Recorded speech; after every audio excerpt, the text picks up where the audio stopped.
already feeling the pain of rising inflation. Drivers are already paying $15 million a day more for petrol than they did a year ago, which means getting from A to B is just going to get even more expensive.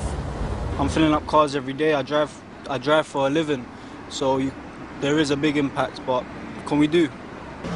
It goes up daily almost, or certainly weekly. It goes up by at least 2p a week. It's ridiculous. I can't see how something can go up. If we were talking about cat food or something, it doesn't go up by 2p a week.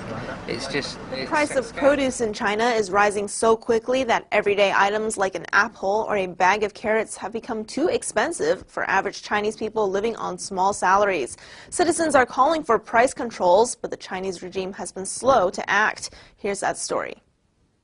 As China experiences high inflation, with rates hitting 4.5%, the price of produce at markets and retail outlets across the country has gone up drastically.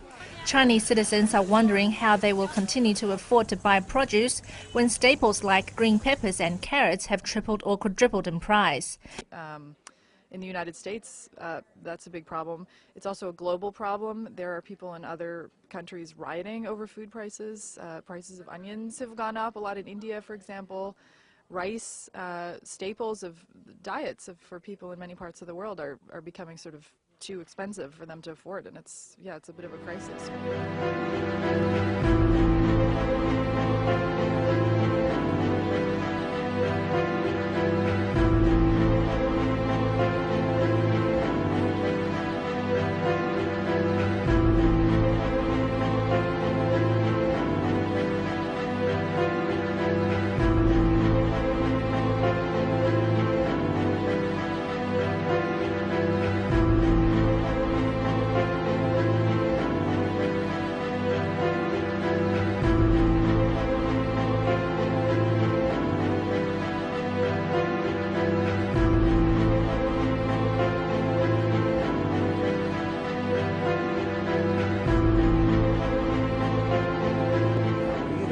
Look, Aristotle gave the 5 reasons in the 4th century BC,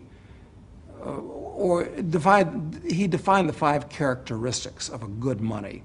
It has to be durable, divisible, convenient, consistent, and have value in and of itself. What does that mean? It has to be durable. That's why we don't use wheat for money. It has to be divisible. That's why we don't use artwork for money. You can't make change for the Mona Lisa. It has to be convenient. That's why we don't use steel for money. It takes too much to be of value. It has to be consistent. That's why we don't use real estate for money, because every piece is different from everybody else. It's not fungible. And it has to have some kind of use value, which is why we don't or shouldn't use paper as money. It can't be created out of thin air. And of the 92 naturally occurring elements, gold is uniquely suitable for use as money.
Look now at the 4th currency, the price of crude oil in terms of gold. It's this red line across the bottom. If we were still on the classical gold standard, we would not be talking today about the rising price of crude, because the crude oil price isn't rising. What's really happening is because we calculate prices of goods and services in terms of US dollars or British pounds or some other national currency, we only think that the price of commodities is rising. In reality, commodities are not rising. It's that the currencies are purchasing less and less and less, and it's reflected in terms of higher prices. While gold is not an investment, it does exactly what it's supposed to do as money. It maintains and preserves your purchasing power over long periods of time. And importantly, gold does this without counterparty risk. In other words, when you own a physical asset, when you own an ounce of gold or a kilo of gold, you own a tangible asset, and the value of that asset is not dependent on some bank, some central bank, or some government's promise.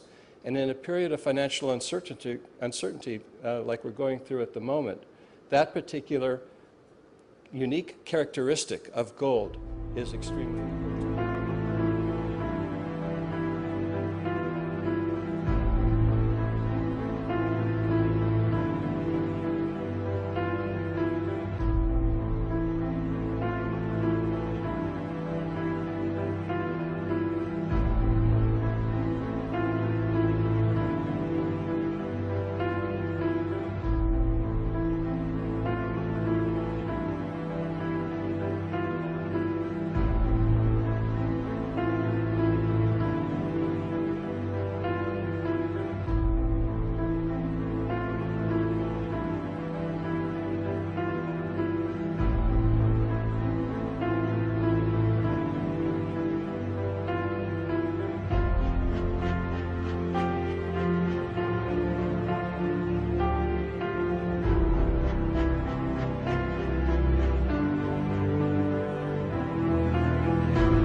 Why are people buying gold? Shouldn't they be discouraged? Isn't it more rational to be selling gold today? Because that's certainly what we see here in the United States. Have you seen all of the ads that say, we'll buy your gold? Don't you want to get rid of this worthless stuff?